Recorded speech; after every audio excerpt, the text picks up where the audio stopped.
If you don't have meat in your diet, you're never going to have optimal health. What is a proper human diet? A proper human diet is going to be ancestrally appropriate, a diet that does not increase your risk of disease, a diet that reverses chronic diseases that the average doctor would say is chronic and progressive. While I support carnivore, I'm never going to get on the plants are trying to kill us boat. And I don't think plants are what got us here as a society with all the metabolic health and issues that we have. Don't eat commodities. Eat food. Commodities make the big corporations billions of dollars in profit, and they also make billions of people fat and sick and fatigued and miserable. Most Americans are accidentally plant-based because they think because they're not vegan or they're not saying they're plant-based that they're not plant-based, but all the things on the shelf are mostly made of plants. You eat a standard American diet, you're 70% plant-based, but it's the commodity plants. It's not actual real vegetables and fruits and berries that you're eating. You're eating the grains, the beans, the vegetable seed oils, and the sugar. Because out of those four ingredients, you can literally make anything in the supermarket. And what that leaves you with is malnourished obesity. What would you say are some of the biggest lifestyle shifts that modern humans need to make in order to live like our ancestors again? They ate meat as much and as often as they could. You want to be out in the sun. The sun's not bad for you. The sun's good for you. Yeah, well, we died when we were 33 back then. Look how long humans live for now, but no one talks about how sick they are. Like, who cares if you're 99 if you don't know who you are? So how do you balance this type of lifestyle? Humans are incredibly hard to kill. We had the clinic burnt down, our house burnt down. So we were basically tested. When you go through a lot of things like that, you either adapt or you don't. Dr. Ken Berry is a board-certified family physician and best-selling author of several books, including the popular Lies My Doctor Told Me. He has practiced family medicine for over 2 decades, is a public speaker, and creator of The Proper Human Diet. Neisha Salas-Berry is a registered nurse and lactation counselor with nearly 2 decades experience in the health field. She has amassed more than 200,000 subscribers on her wildly popular YouTube channel, where she shares tips on lifestyle, motherhood, nutrition, and wellness. I'm pleased to introduce you to none other than Dr. Ken Berry and Neisha Salas-Berry. Dr. Ken and Neisha Berry, I'm excited to have you. We just sat down and, as they would say, broke bread. We had some lunch, but I guess in our case, we cut steak. Yes. And had a nice little lunch together. But I'm excited to have you here and talk about all things ancestral living, learn a little bit more about you, and I guess a lot of bit about ancestral living. So I guess my first question to you guys is, what kind of got you started in this space, ancestral living? Yeah. So the thing that got me started was that I was a classically trained family doctor, and I got severely obese and pre-diabetic. That's in Tennessee, things have to make common sense. People don't take their car to a mechanic whose car won't start. And so people don't like taking nutrition advice from fat doctors. And so I had to account for that and figure out how to fix myself. And starting 15 years ago, I started down the path, and I initially was like, eat the rainbow, plants are magic, and believed that fervently. I thought, no, that's got to be the truth.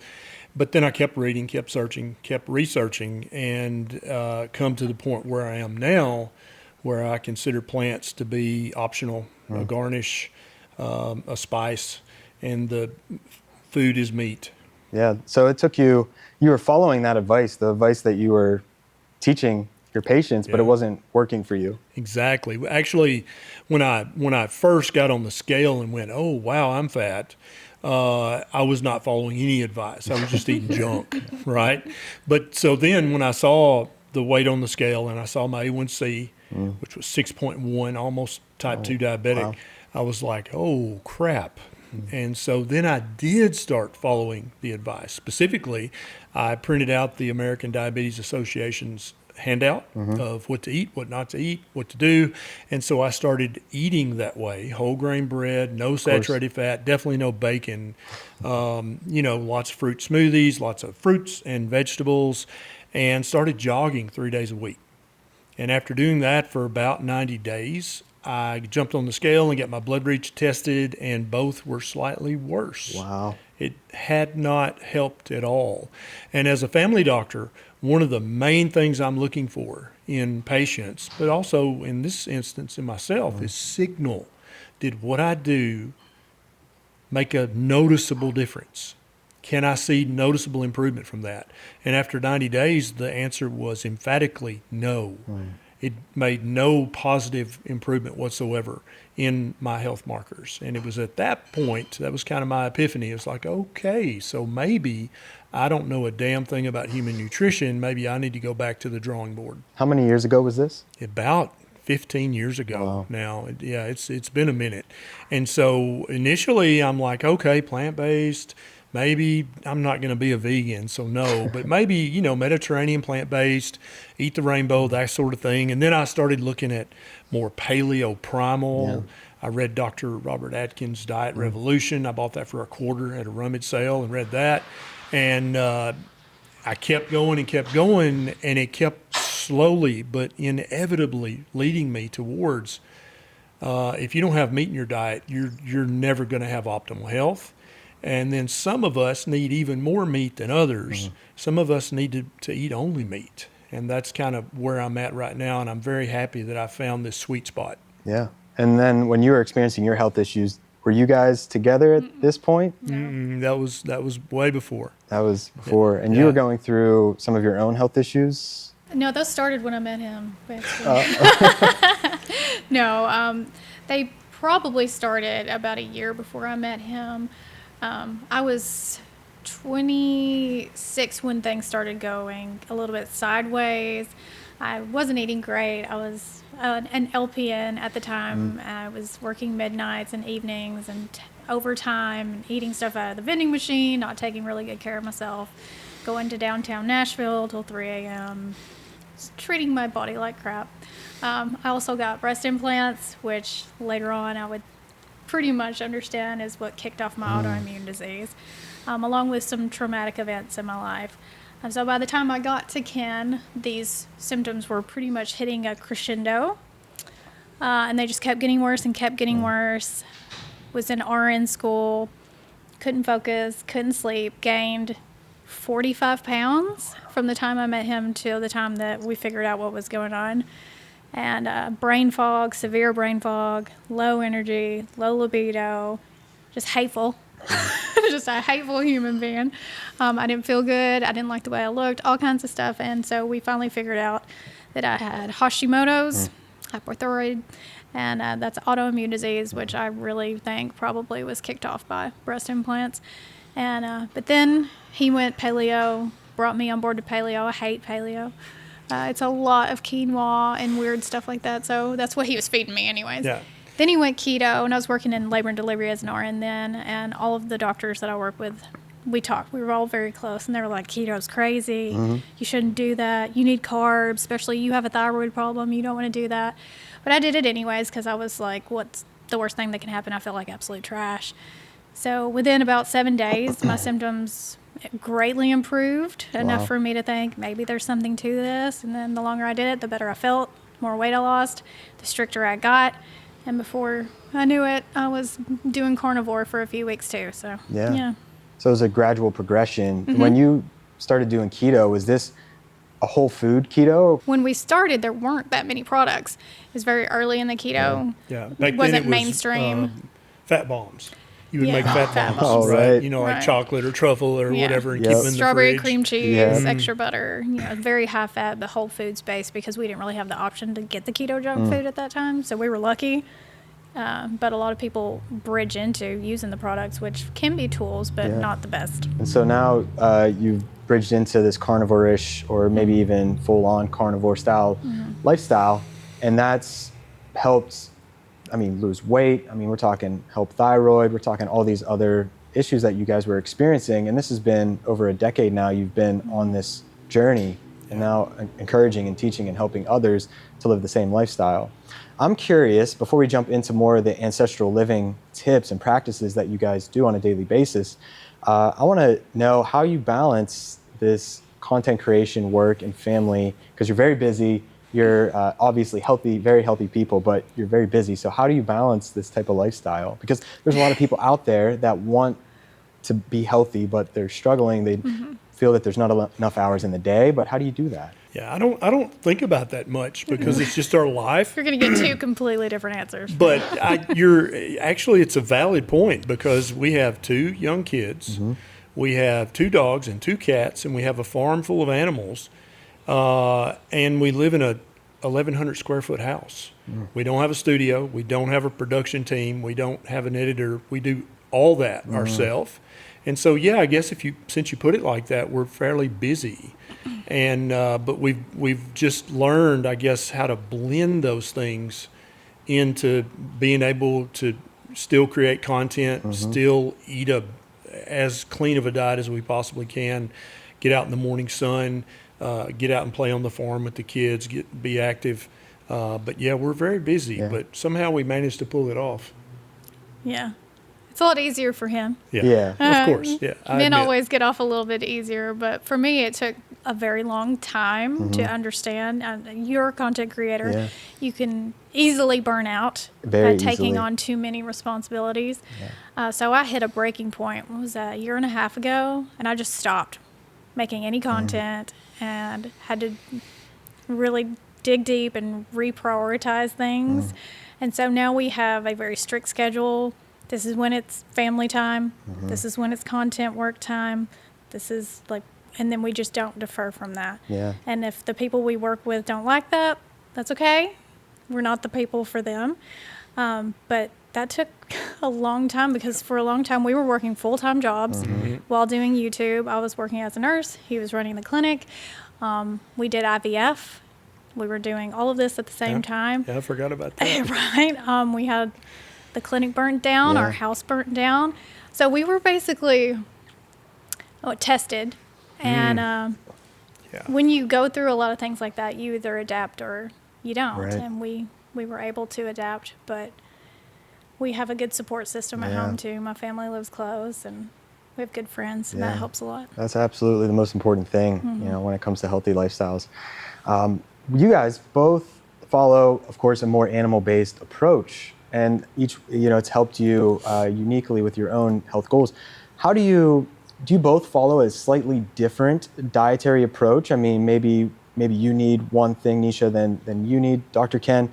But how do you kind of do that daily? Because there's couples out there that maybe the wife wants to live a little bit different of a lifestyle, or maybe her body actually needs certain things, but they're making the same meals. How do you kind of navigate that, living in the same house, making the same meals? Yes, and it is a bit of a challenge, but I think we pull it off smoothly. I'm 99.5% carnivore, and I am a sugar addict, love sweets, and fatten very easily and develop diabetes very easily. And so right off the bat, there's several things that we are different because she doesn't love sweets, right? And she doesn't fatten as easily. And so therefore, we're going to eat a little different style of diet. And I have to be as close to carnivore as possible or I will gain weight. And so I'm hanging out right now at about 225.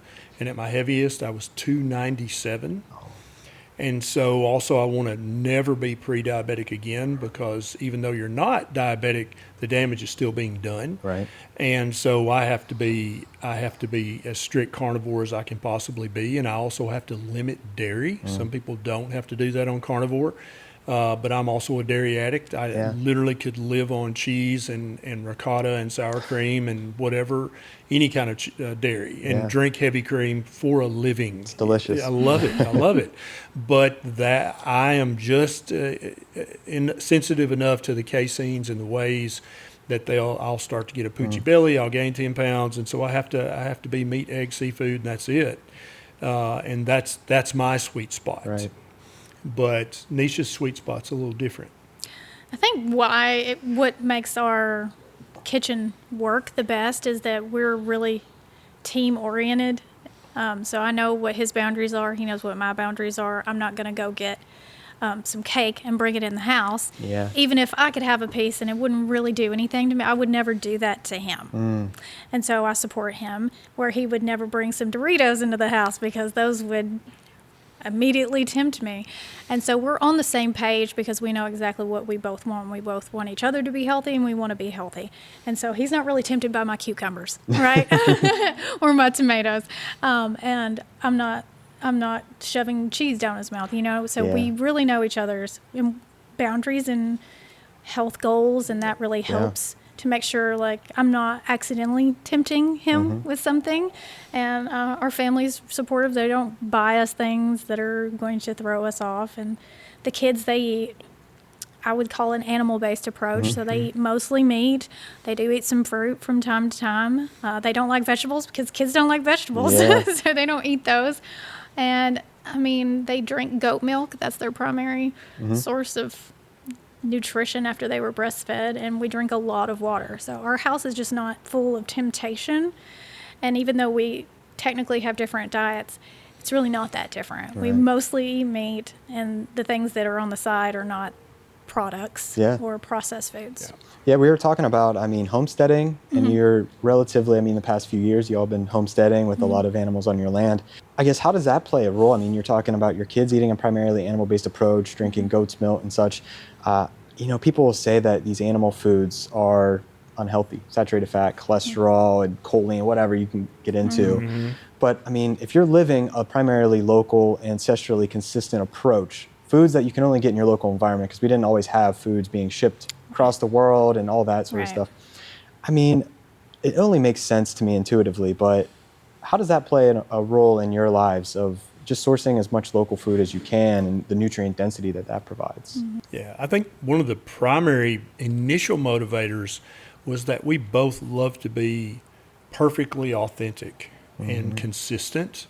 And so if we're going to be eating this meat-heavy diet, then we also love planet Earth. We love humanity. We love animals. We love, our biosphere. And so we don't want to do anything to harm that at all. And so if anybody's worried about those bigger picture things, then you should just intuitively know you need to be buying things as locally as you can. Eating a steak that was raised 10 minutes from your house versus eating a steak that was raised in New Zealand or Argentina obviously has a smaller carbon footprint. And so we wanted to be authentic. We wanted to be true to what we were saying. And I think it's a perfect marriage. Eating a proper human diet, you want to live a proper human life. And so then when you start looking at history and in the past, it's like, well, how did humans live? What did they do? Well, they had animals, and they shepherded animals, and those animals worked for the farmer or the rancher, and then they fed the farmer or the rancher. That's how it's literally always been since the beginning of time. And we wanted to mimic that. We wanted to live that authentic life. And so I feel like it was just a natural extension to say, we eat meat. You know what? We should raise meat. Let's do that. And to be fair, we're not perfectly local yet. We're still working on that. And I told you earlier, we're half-ass homesteaders because we traveled so much. But another reason we wanted to do it is because we know not everyone can afford to support local ranchers and buy a whole cow. Yeah. And it's our responsibility as people who can afford that to support those ranchers so that they can continue to raise those beef cattle on regenerative land. And it's also fun once you get into it. The chickens laying the eggs, but it's a lot of work. Not everybody can do a homestead, and that's okay. But if you can support some local ranchers, that's a step in the right direction. And not everybody wants to do homesteading. Yeah. And if you're living not in a everybody city, can. no, you're living in a high-rise building or an apartment in the city.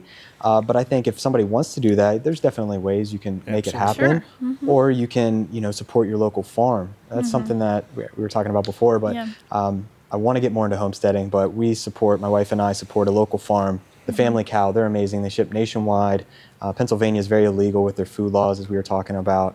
But it's incredible that we source, half of our foods, whether that's the dairy or the meats or the fermented foods that we eat or the sourdough bread, things like that, just getting as local as you can. I think that could be a great first step if you're not homesteading, of course. Yeah. Absolutely. And there's a great resurgence, I feel like, in farmers markets. They're making a big comeback. So it's trendy now, which is really good. That's good. It's kind of annoying, But it's still good. That's right. Yeah. but it's good. It's good Yes, for everyone, yes, especially the farmers. Yeah. And I'll tell you, there's something magic about watching your kids when they're 2 and 5 go out and just be so excited because there's some eggs in the nest, and to be so excited because that ewe that was so fat has now got 2 gorgeous little lambs running around, jumping and kicking, just to watch their eyes and to know that there are kids in the world who don't know where an egg comes from. They literally don't know. And what am I saying? There are adults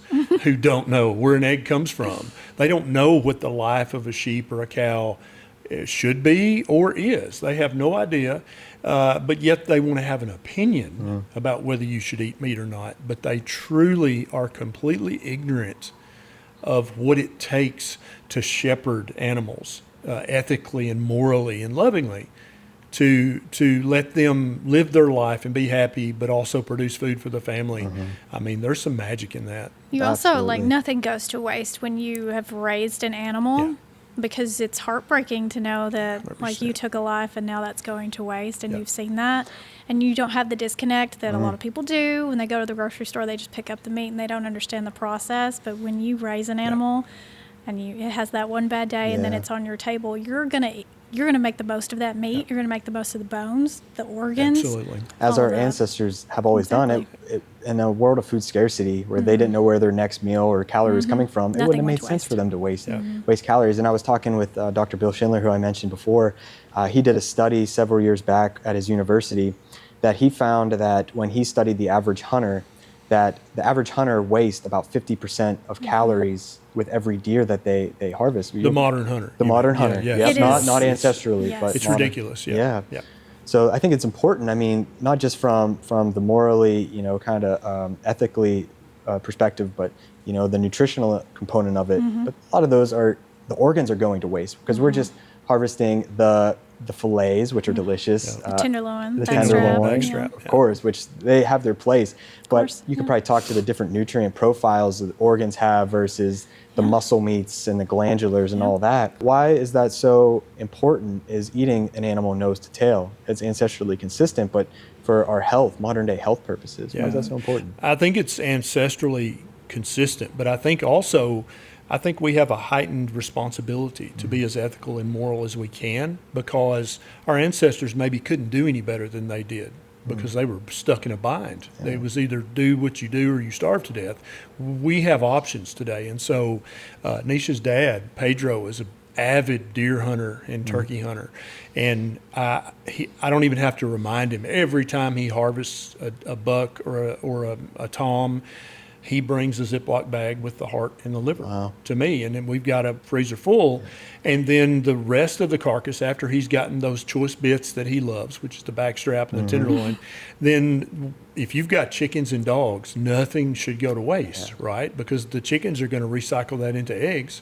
And the dogs are going to guard your farm and bark and keep away the coyotes. And so it really just becomes a beautiful circle or cycle where nothing is wasted and everything has a purpose. And then when you start to look at the nutrient profile of meat, you've got your CAFO raised beef that is going to be higher in omega-6 and less high in omega-3s. It's not going to be as vitamin and mineral dense as a cow that lived a cow's life and ate grass and weeds, or a sheep that ate grass and weeds and tree forage, tree fodder. They're just going to have more nutrition. There's just no way around that, because the poor feedlot beef is being fed leftover Skittles and leftover breakfast cereal and very nutrient poor things. You cannot, that cow, ruminants may be magic, but they're not that magic. They're still only going to be able to have the vitamins and minerals that they ate themselves. And so I think that when you start to eat pasture raised, pasture finished, no antibiotic, no hormone, I think the level of nutrition just scales up to a degree. And then when you have that ultimate nutrition that also marries with the ethics and the morality, when you have that whole package, it really is an amazing thing. Yeah, and that's the importance, in my opinion, of sourcing as locally as you can, because you're removing links from your food chain. Then you can see where the eggs are coming from. You can see where the cuts of beef are coming from. Yeah. And you're cutting links out of the food chain. So you're getting direct from the farm or the farmer's market. And there's such value in that. And you mentioned earlier a proper human diet. And I was curious what you meant by that. What is a proper human diet? Is that nose to tail? You're primarily carnivore. Can you explain a little bit about that? So I'm primarily carnivore, Yeah. but that doesn't mean everybody needs to be primarily carnivore. So we actually have come up with 11 different principles of a proper human diet. And a proper human diet can be low carb, it can be ovo-lacto pescatarian, or it can be keto, or it can be ketovore. This is the mother of ketovore. Or it can be carnivore. It can even be lion diet. That's the spectrum of a proper human diet. A proper human diet is going to be ancestrally appropriate, which we've already talked about, right? But plants and animals meet that criteria because humans are obviously omnivores. We've eaten whatever we needed to eat to not starve to death Right. for millions of years, right? A proper human diet is uninflammatory. There are foods in the modern food system, I wouldn't actually call them foods, Yeah. pseudo foods, frankenfoods. Frankenfood, Yeah, that obviously cause inflammation. There's no doubt about it that they cause inflammation. Sometimes that inflammation manifests in your skin, sometimes your gut, sometimes your joints, sometimes your mental health. Thyroid. Thyroid, absolutely. Any autoimmune condition is, at least in part, inflammatory in nature to some degree, right? And so we might not want to go through all 11 principles, but ancestrally appropriate, nutrient dense, uninflammatory, a diet that does not increase your risk of disease, a diet that reverses chronic diseases that the average doctor would say is chronic and progressive. But when you start eating wherever you fall on the proper human diet spectrum, not only are you eating foods you love and enjoy, but also those chronic medical things that you thought were permanent keep getting less and less severe. That's how you know that you're at your sweet spot on the proper human diet spectrum. He mentioned Ketovore. Can you talk a little bit about what that is? Yeah, so back in 2020 is when I started doing what I eat in a day vlogs. My stepdaughters told me that was trending and I needed to do it. And I think I said carnivore in a few videos, and then I got reamed out in the comments because I had onions on my plate. And I was like, well, this isn't keto because I mostly eat meat. But apparently I can't say carnivore because the people are going to come for me because I had onions on the plate. So I was like, I'll just call it Ketovore. It doesn't really mean anything. I just made it up. But it's not because I eat this way because I want to. I don't think that the cucumbers and the onions and the garlic and the tomato add anything to the nutrient. Like, I don't think I need those to be healthy. I just enjoy them. Yeah. I'm not terrified of getting scurvy. I don't think I need vitamin C if I'm carnivore. I think carnivore is the perfect diet. I just get bored, and I like a few little things on the side, and they don't bother me. There are some things that I eat, like tomatoes. There are a lot of people with sensitivity to tomatoes, and those people should not eat tomatoes. But while I support carnivore, I'm never going to get on the plants are trying to kill us both. Because I feel like that's a bit of an extremist point of view, and it's very polarizing. Yep. And I don't think plants are what got us here as a society with all the metabolic health and issues that we have. It was definitely the frankenfood, as you said. And now, because we're all super inflamed and sick, plants tend to irritate us more. Yeah, and I think there are some plant foods that are not sure. foods. They're commodities. Okay. Yeah. And that's one thing I say, and that resonates with some people, is don't eat commodities. Eat food. So wheat, rice, oats, corn, beans, sugar, Soy. soy, these are commodities, right? These are things you put on a cargo ship and ship to another country. That's not food. Food is something that grows locally and something that will spoil in just a few days. That's real food. Commodities make the big corporations billions of dollars in profit, and they also make billions of people fat and sick and fatigued and miserable. That's not real human food. And so I love Niesha's honesty, and I think more influencers need to start to follow that model. most people, if they like a certain food or that's their jam, then they're going to try to justify that should be your jam too. And Nisha's like, I don't think there's any magic in the tomatoes or the cucumbers. I just like them, yeah. and they don't cause inflammation for me. That's a Yes. big point. A huge point, right? And so she has the liberty of eating those, but you never will see her on a video saying, now you must eat your cucumbers or you'll develop some scurvy or something, Right. because that's ridiculous. And we try not to be ridiculous. We try. We try. As you made the point, I mean, we didn't get into our metabolic health issues that we have because of Plants. like unprocessed plant Exactly. foods. Make the distinction because you go up in any aisle down at the grocery store, most of the ultra processed foods are the commodities, the highly subsidized corn, soy, wheat, vegetable oils, Exactly. foods like that.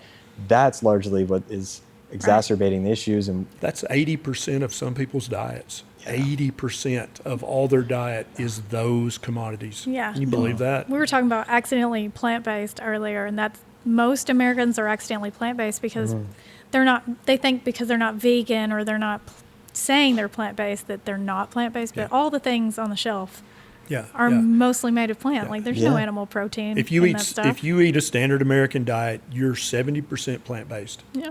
70 to 75% plant-based. But it's the commodity plants. Right. It's not actual real vegetables and fruits and berries that you're eating.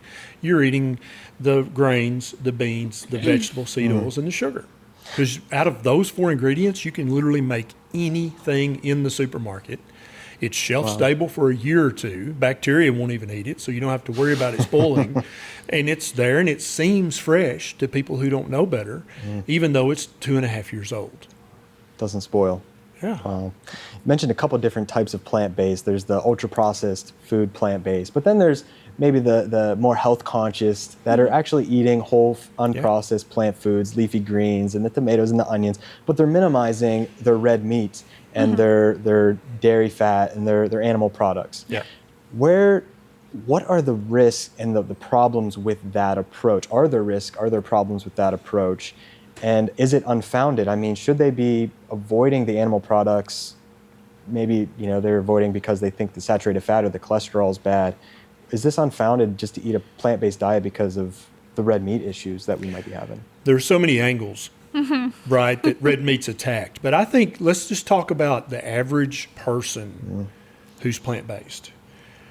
They have a heart. They have emotions. And to them, it feels wrong to eat an animal that loves its babies, obviously, and the babies loves the mama, and the baby drinks milk just like human babies, and they're warm-blooded, and they're furry and cute. And I totally understand that. And that's why I made room on the proper human diet spectrum for ovo-lacto-pescatarian, because I get it. People draw the line at different places, right? Some people will eat beef and they'll eat pork and chicken, but if you said, hey, let's have some rattlesnake, they'd be like, no, although we've both had that multiple times, right? If you say, let's eat crocodiles, let's eat bugs, let's eat crickets, they'd be like, no. Everybody has their line in the sand where they will eat this, but they're just not going to eat that. And so I totally understand that some people don't want to eat mammals. And I get that. That's an emotional decision. But it's still their decision. It's their body. And so I think there is a place, because that's what effectively we're saying, the red meat. You don't want to eat mammals. You don't want to eat animals that have emotions and that obviously can feel pain and that obviously may be sentient. I totally get that argument. You don't have to. And you can still eat a proper human diet. But being vegan's never the right answer for anybody. But if you're willing to include some fish and some dairy and some eggs, and watch out for the vegetables, because some people have quite an inflammatory reaction to some vegetables, right? And so if you're willing to do the work, do the experimentation, you can find out, yes, I can be an ovo-lacto-pescatarian, but I need to avoid these vegetables, but I can eat these and it's fine. There you go. There's your proper human diet, and you didn't harm a mammal. I've always kind of said, I don't know where I got this from, but I've said you don't want to let your ideology override your biology. And Exactly. people get so into their beliefs Yeah. that maybe they're harming themselves nutritionally, and they Blatantly, think this is yes. the right way, but they don't listen to what their symptoms are expressing, whether their skin issues are getting cold often or their hair's thinning, or but maybe all they do is need to include a little bit more nutrient-dense foods because their diet isn't including those nutrients. Yes. Right? There's so many reasons people eat the way they eat: religious, spiritual, cultural, social, Yeah. emotional, and it's hard for us as humans to just separate that and be like, what do I need? What does my body need? What do I perform best on? Yeah. Because we're not all, WNBA or NBA players. We're not thinking about performance. We're just Right. going about our daily lives. But it's important to consider that in the long term, your performance is what's going to keep you out of the nursing home, Yeah. able to go to the bathroom, take a shower, get your clothes on. That's performance. And that's the most important Olympics on the face of the planet is Living life. living life and being able to do those activities of daily living till the good Lord takes you home. If you're, whatever diet you're currently eating, if you're like, no, I feel great, my energy's great, I'm sleeping great, I don't have any medical problems, I don't take any prescriptions, good, keep doing that. Yeah. But when that changes, that's when it's time to grow up, get serious, and say, okay, maybe what I eat actually matters more than I wish that it did, because it does. And at some age, for some people, that's literally 10 years old. And for some people, that's 50. They can live on Doritos and Pepsi until they're 50 and smoke every day. And then all of a sudden, their health, they're like, oh my God, I'm not healthy anymore. But that happens for some people very, very early in life. 80 to 85% of the time, it's because of what you're eating and drinking. There are definitely other factors, but that's the major factor the majority of the time. Yeah. What would you say are some of the biggest lifestyle shifts that modern humans need to make in order to live like our ancestors again? And when I say live like our ancestors, I mean healthy, thriving, not chronic disease. Yeah. What would you say are some of those shifts that we need to make today? Oh, man. Yeah. So many. So many, but then really if you distill them down, it's The just basics. a few big basic categories, right? Because nobody wants to live in a cave and be covered in bed bugs and lice and not take a bath for a year. Nobody's advocating that, right? What we're saying is that the human body is an ancient organism. We are an ancient species. Our DNA is no different from your 200th great-great-grandfather who lived 10,000 years ago. You and he, literally, if you gave him a bath, shaved him, put these clothes on, I would be like, he favors you. You guys kind of look the same because he was the same. But if you took your 200th great-grandfather and cleaned him up and put him in modern society and you tried to feed him some of these foods, he would be repelled. Right? He'd be like, what the hell is this? This is not food. Why are you eating this, boy? But at the same time, you don't want to go back in time and live exactly the lifestyle he lived. What we want to mimic about that ancient ancestor is the food that they ate. Now, many of the species that they ate are extinct now, but what humans have actually done by domesticating ruminant animals is we were, even though we didn't know that's what we were doing, we were mimicking that diet. And so we've evolved these cows and these sheep and these goats to have this fatty ruminant meat that our ancestors used to crave and used to hunt every day, right? Did they ever eat plants? Of course they did. When the nuts were ripe, they ate a few nuts. When the berries were ripe, they gorged on them. When they found a honey tree, they braved the stings and they ate all the honey and laid around in a sugar coma for 24 hours. But what did they eat on a daily basis? What did they hunt daily? It was fatty meat. It was seafood if they lived near the ocean. It was fish if they lived near the river. It was crustaceans. It was mollusks. It was poultry, right? If they happened to live near a jungle where chickens evolved from, they ate jungle fowl. They ate meat as much and as often as they could, and paleoanthropology makes this very clear in their research. There's really no room for argument if you know what you're talking about. So you want to mimic the diet. You want to mimic the morning sun lifestyle. You want to be out in the sun. The sun's not bad for you. The sun's good for you, right? You want to mimic that, being outside, playing in the sun. You want to be active. You don't want to be completely sedentary. You don't want to sit for 10 hours a day. You want to get up and move around. You want to lift heavy things. You want to run fast. You want to be active in the bedroom. You don't want that to not be part of your life. You want to be reproductive, whether you're actually reproducing or not. You can at least practice, right? And so there's just a few key principles like that, that when you mimic those, you're going to get 80 or 90% of the benefit of an ancestrally appropriate life without the bed bugs and the lice and the chiggers and the ticks. I think it's interesting when people bring up topics like this that they're always when someone like Ken is like, well, eat ancestral, and they're like, yeah, well, we died when we were 33 back then. Right. Or, Classic argument. our longevity is through the roof now. Look how long humans live for now, but no one talks about how sick they are. Like, who cares if you're 99 if you don't know who you are? Yeah. Yeah. And humans are incredibly hard to kill. Really. Yeah. I mean, look True. at the stuff that we have been fed for how long, and Right. most of us live pretty long, comparatively speaking, to ancestral people, but we're very, very sick. And so I think it's interesting that people want to discount the ancestral thing just because life expectancy is now higher than it's Yeah. been in a long time. But I know from experience working in nursing homes that Health That span, doesn't matter. Health span is way down. it's horrible. I mean, We Yeah, don't just yeah. want you to live a long time. We want you to live. I would argue that our long health time. span is not as long as the health span of our ancestors 100,000 years ago. Now, lifespan, yes, because of a few key biological, technological, medical innovations, right? Clean water, sanitation, antibiotics, surgical procedures. That's what's increased our lifespan. But now, if you look at the lifespan in the United States, even though we spend so much money on healthcare and on supplements and on pharmaceuticals, our lifespan is tanking, especially compared to other countries who still get out in the sun, eat a more organic, ancestral diet. They have better relationships, and they don't spend all this money on healthcare and pharmaceuticals and supplements. They don't spend that money.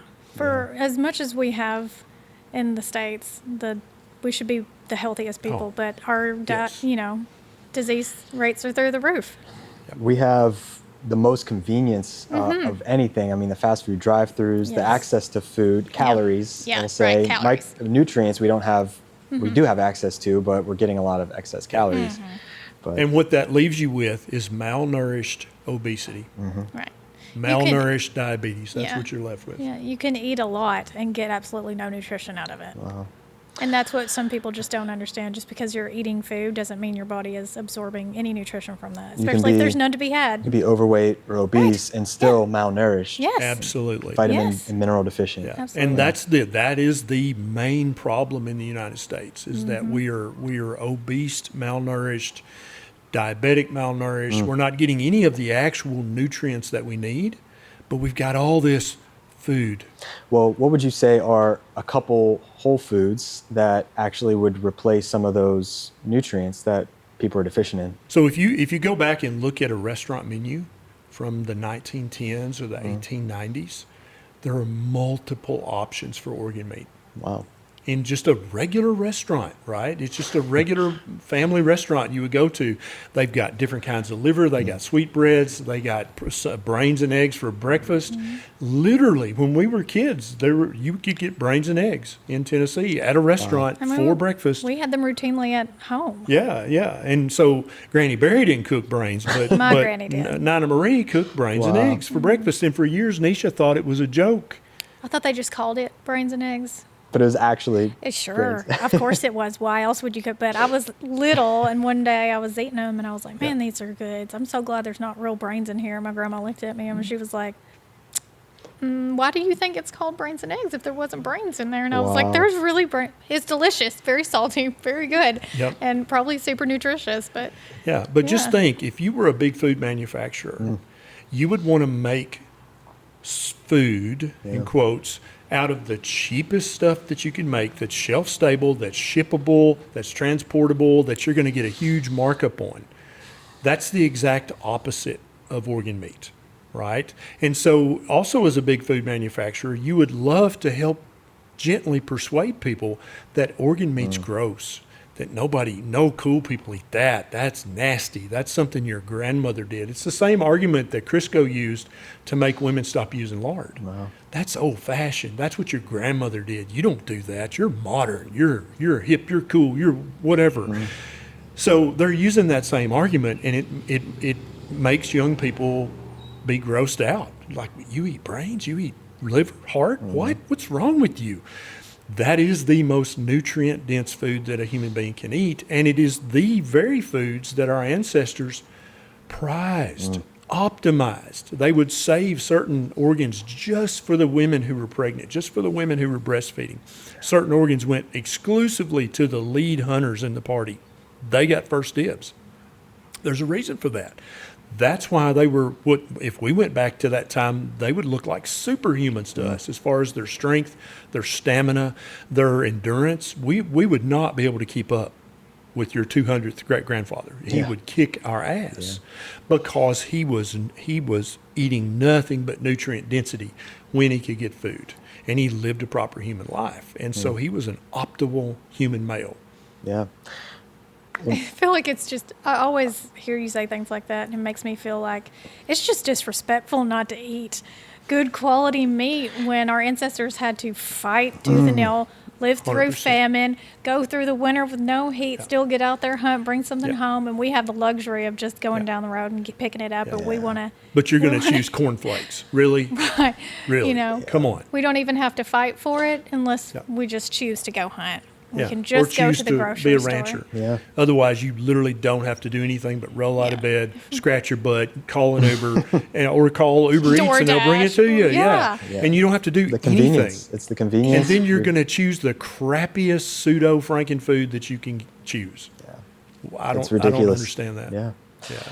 Neisha, you were telling me earlier that living a more ancestral lifestyle, putting these practices that we just talked about, actually helped fertility and postpartum with you during that time of your life. Can you tell me a little bit about that? Yeah, so right when we figured out I had autoimmune Hashimoto's was when we were going through IVF.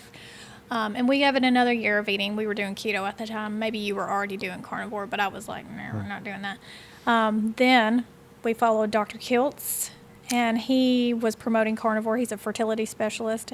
And so right before we did our IVF, I went carnivore just to see. Maybe we get lucky. We didn't, but it did prime my body, I think, to be very healthy. We only had one egg, just the one. And we were successful and had a successful pregnancy, and Beckett was healthy. And I did as close to keto as I could during that first pregnancy, but it wasn't great. Had a hard time.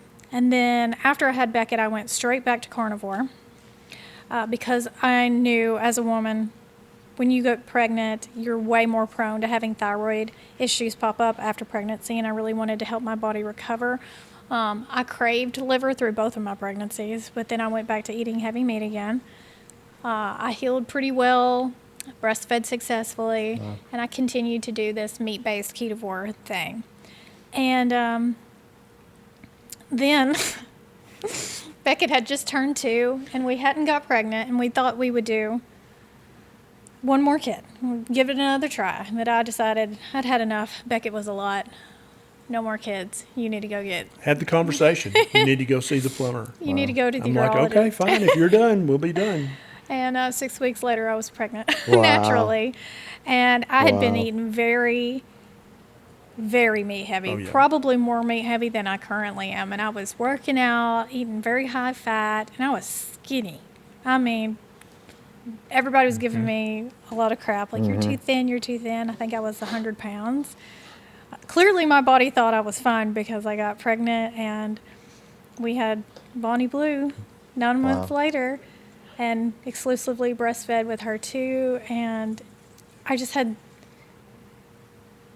it had to be that I was eating meat heavy because I'd been on and off carnivore and keto, but that year I was really meat heavy. Yep. You were sending your body signs of abundance, is what I like to call it. Exactly You're putting right. your body, your biology in a safe place to let you know that this is okay to bring a child into this world. That's how I like to think of it. Yeah. My wife and I told you guys we were recently pregnant, and that's something that we focused on, was eating a very animal-based style diet and living, ancestral principles, and it's been amazing for us thus far. Yeah. What role did beef organs play in your fertility and the entire story with your pregnancy? I think anytime you are eating something as nutrient dense as beef and beef organs, your body is going to thank you. And I think that was my body's response to me implementing those, because I was taking ancestral supplements. During that time period, I was doing a lot of biohacking when I got pregnant with Bonnie. Like I said, I was just so, you look back at my pictures, I was skinny. I was trying to build muscle. I was doing all these things. And I think just giving my body all those nutrients and moving my body, just really prime the pump Yeah, absolutely. to have a successful Yeah. window of opportunity for my body to be like, yeah, we're Yeah. good. Let's have a baby. And then during my pregnancy, I craved liver.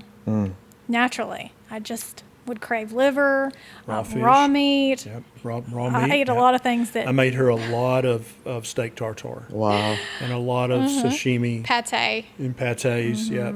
Things that might be look taboo. yeah, You in shouldn't eat today's that. culture. Exactly.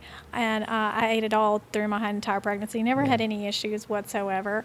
After I had Bonnie, I did the placenta and more liver because you lose a lot of blood when you have a baby. And you're also giving a lot of nutrients to the baby. So I was doing a really good job eating really well with Bonnie. So she was getting her nutrients and I was maintaining. If you don't do that, you get the baby just takes it all and then you're left kind of like an empty husk and you have to really rebuild your supplies. So eating beef liver after that can help. All of that, especially the liver, because of your iron. A lot of women get anemic. You're exhausted, and that just kind of is like almost like a cheat code to recovery. And anything else There's so many angles we could go off that. The most common cause of infertility is polycystic ovarian syndrome, which has nothing to do with the cysts. It has to do with hyperinsulinemia and chronic inappropriate inflammation. That's the most common cause of infertility, 80% cause. And no woman ever developed PCOS because she was eating too much meat and too much organ meat. Literally no. If you did a survey, which they the gynecologists and obstetricians have done this, when you poll women with PCOS, what's your average diet? It's 70% commodity plants. Like they're literally living on the standard American diet. Wow. So you then you would say, okay, well maybe if you did the opposite of that, that might help heal your body, lower your insulin, lower the inflammation, and increase your fertility if you ate lots of meat, eggs, and seafood. And indeed, specialists like Dr. Robert Kiltz, who's board certified fertility specialist, he puts every mom who comes into his clinic trying to conceive on high-fat carnivore. Wow. And Liver, and the dads. That's another thing that doesn't get crucial. talked about a lot is sperm count, sperm quality, sperm motility. All of that increases as well on a proper human diet consisting mainly of fatty cuts of meat. And so fertility is an excellent signal that you're doing enough things right that your ancient DNA trusts that now's a good time for you to reproduce. Now there seems to be enough nutrition that you could not only not starve to death, but you could keep another human alive as well. So let's go ahead and pull the levers and let you get pregnant. But if you're living on a nutrient void, plant-based diet, full of calories but empty of nutrition, what signal are you sending your body? You're literally telling your body this is not a good time to get pregnant. Whether you're the dad or the mom, it matters. That's a great point. I have a couple more questions for the both of you before we wrap up. If you're eating the proper human diet, are there any risks to overconsumption of organ meats, vitamin A toxicity in liver, or anything like that that people might commonly be concerned with? No. The end. That's it. That's literally the answer. And I'll explain a little. So I am constantly researching and digging into the medical literature and the nutrition literature. That's literally what I do for how many hours a day? all day. There has not been a single documented case in the entirety of the medical literature of somebody developing vitamin A toxicity from eating the livers of domesticated animals. Now, there is a couple of case reports from polar bear liver. There's a fish in Japan that if you eat its liver, you'll get vitamin A toxicity. Basically, any carnivore, you don't want to eat their liver.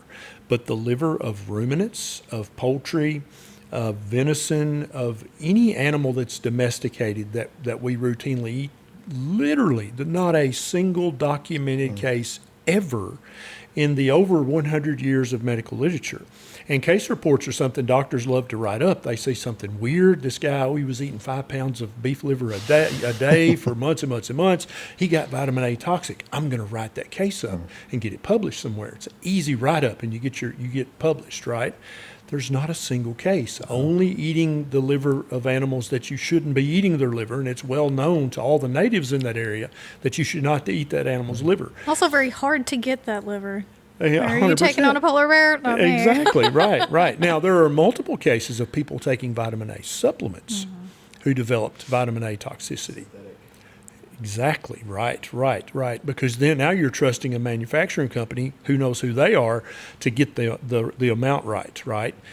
But there is not a single documented case ever in the literature. And I defy anybody, please send me a case, because I've been looking for 10 years. I'm sure fresh is best when it comes to beef organs, and you're sourcing as locally as you can. But would you say that getting your organs in desiccated freeze-dry form is an alternative, is just as good, or a little bit, is it all right to get those in if you can't get fresh?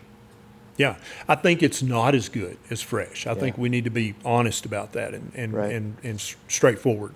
But I think that if you currently are just repulsed by the thought of eating beef liver or other livers, then take the desiccated liver, right? So 6 capsules is like eating 1 ounce of liver. And if you do that 3 or 4 times a week, or, if you're like 6 capsules, that's too much. Well, okay, take 2, take 3, because then you're eating, a third of an ounce or a half ounce of liver a day.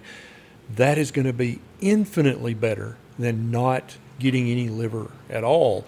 And eating an ounce of liver a day, you're never going to develop any hypervitaminosis, A, E, D, K, any of them, never with 1 ounce a day. That's just going to be technically impossible. And Ancestral freeze dries, right? That's your freeze drying part. That's as close to fresh as you can get. Exactly. So like it's the closest thing to fresh. So that's a good place to start if you're not gonna pick the slimy liver up. Until you can grow up and eat your liver. I love it. Well, that's what I have for you today, Dr. Ken and Neisha Berry. Thank you so much for joining me today. It was a wealth of knowledge. We learned so much from you guys. Thank you for everything that you guys do. Appreciate you being here. Thank you. That's a pleasure. Thank you.